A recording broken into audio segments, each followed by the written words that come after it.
ක්‍රිස්තුතුමන් තුල ප්‍රේමවන්ත සොයිර සොයිරියනි අද අපි සුදු පේදුරු අපෝස්තල මුනිතුමන්ගේ සුද්ධාසන මංගල්‍යය සමරනවා.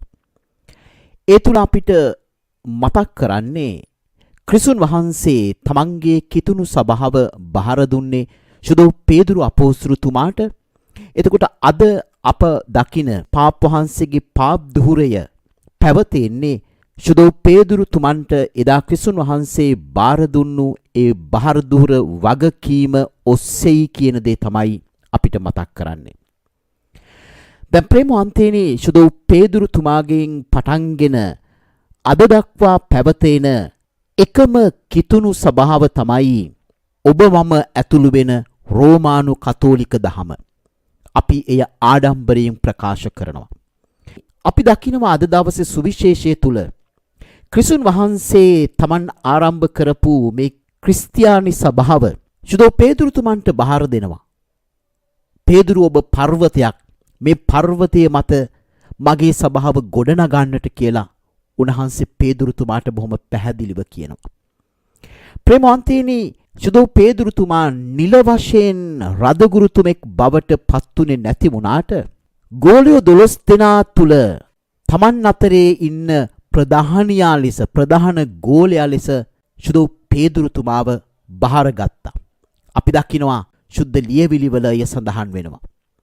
ඒ වගේම කිතුණු වාචික සම්ප්‍රදාය පවා අපි දකිනවා මුල් කිතුණු සභාවන් සුදු පේදුරුතුමන් ක්‍රිස්තියානි සභාවේ නායකයා ලෙස පිළිගත්තු ආකාරය අපි දකිනවා.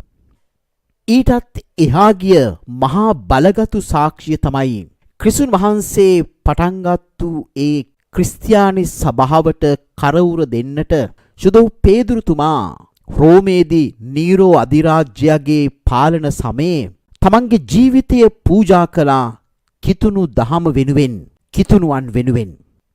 ඒ කිතුණු පීඩන සමය තුල තමන් ක්‍රිස්තියානි සභාවේ නායකයා ලෙස අභිෂේක ලබන්නට ඕනයි කියන හැඟීමක් ශ්‍රාවකයන් අතර තිබුණේ නැහැ. ඔවුන්ට අවශ්‍ය වුණේ ඒ මොහොතේ ක්‍රිස්තුන් වහන්සේ ආරම්භ කරපු කිතුණු සභාව මහා ප්‍රබලව ඊළඟ පරම්පරාවට බාර දීලා ඒ ඔස්සේ ක්‍රිස්තියානි සභාව ගොඩනගාගෙන යන්නටයි. අන්න ඒක නිසා තමයි සුදු පේදුරුතුමා නිල වශයෙන් රදගුරුතුමෙක් බවට පත්වෙන්නට උත්සාහ දැරුවේ නැහැ. මෙන්න මේ ඔස්සේ බලද්දී උන්වහන්සේ නිල වශයෙන් රෝමේ රදගුරුතුමන් බවට පත්ුනේ නැති වුණාට ක්‍රිස්තුන් වහන්සේ ඔහුට දුන්නු ඒ නායකත්වය තමන්ගේ ජීවිතය තුලින්ම උන්වහන්සේ අප කැප වෙලා ආරක්ෂා කරලා ඊළඟ පරම්පරාවට බාර දුන්නු ආකාරය අපි දකිනවා. දැන් අපි කිතුණු සභා ඉතිහාසයට ගියාම අපි දකිනවා ප්‍රේමවන්තේනි ක්‍රිස්තුන් වහන්සේ ක්‍රිස්තු වර්ෂ 33 දී තමන් ආරම්භ කරපු කිතුණු සභාවේ නායකත්වය සුදු පේදුරුතුමාට පවරලා දෙනවා. මේ කිතුණු සභාව අවුරුදු 1500ක් වෙනකන් එකම කිතුණු සභාව ලෙස ඉදිරියට අරගෙන ගියා අනුප්‍රාප්තිකයෙන් වශයෙන් පත්වෙන්නා වූ අපගේ පාප් වහන්සේලා.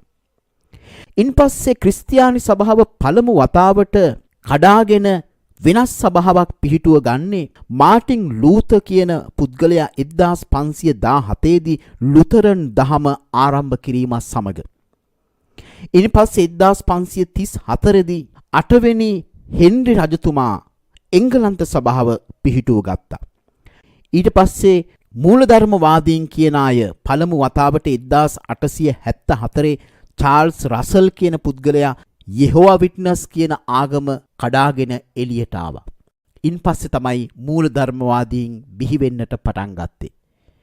නමුත් ප්‍රේමවන්තේනි අපි දැනගත යුතු ප්‍රධාන කාරණය තමයි අද පාප් වහන්සේගේ නායකත්වයෙන් පවත්නා වූ මේ කිතුණු සභාව තමයි ක්‍රිස්තුන් වහන්සේම ආරම්භ කරලා සුදු පේදුරුතුමාට ඊළඟ තමන්ගේ අනුප්‍රාප්තික නායකත්වය බාර දුන්නු කිතුණු සභාව කියන දේ.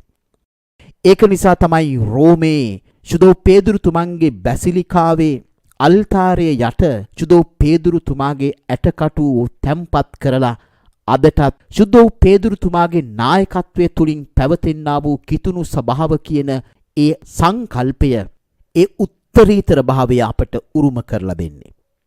එහෙමනම් ප්‍රේමවන්තීනි අපි තේරුම් ගත යුතු කරුණ තමයි ක්‍රිස්තුන් වහන්සේ ආරම්භ කළ සභාව මොකක්ද? ඒක තමයි සුදු පේදුරුතුමාගේ අනුප්‍රාප්තිකයෙන් වශයෙන් අද පවා පාප් දුහුරයට පත්වෙන එම පාප් වහන්සේලාගේ නායකත්වය ඇතිව පැවතෙන්නා වූ රෝමානු කතෝලික දහම කියන දේ. මෙන්න මේක තමයි අද දවසේ අප පවත්වන මංගල්‍යය. එහෙමනම් කිතුණුවන් වශයෙන් ඔබ මම ප්‍රේමවන්තේනි අභිමානයෙන් සමරන්නට ඕන. ඒ වගේම අපගේ අධ්‍යාත්මය තුල ක්‍රිස්තුන් වහන්සේව අදහ ගන්නා ක්‍රිස්තුන් වහන්සේ බලගතුව වැඩ සිටින්නා වූ එකම දහම තමයි රෝමානු කතෝලික දහම කියන දේ අද දවසේ අපි තේරුම් ගන්නට ඕන. ඔබට ජේසු පිහිටයි.